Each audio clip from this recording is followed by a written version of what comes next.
चाय से भरा एक खूबसूरत और महंगा कप इस बात की गारंटी नहीं देता कि उसके अंदर चाय भी उतनी ही मज़ेदार होगी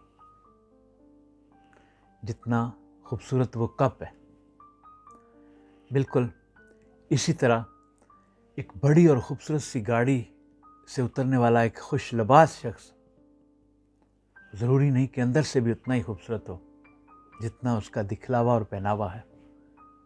मौलाना रूमी कहते हैं, मैंने बहुत से इंसान देखे हैं जिनके जिस्म पर लिबास न था और बहुत से लिबास देखे हैं जिनके अंदर इंसान नहीं थे।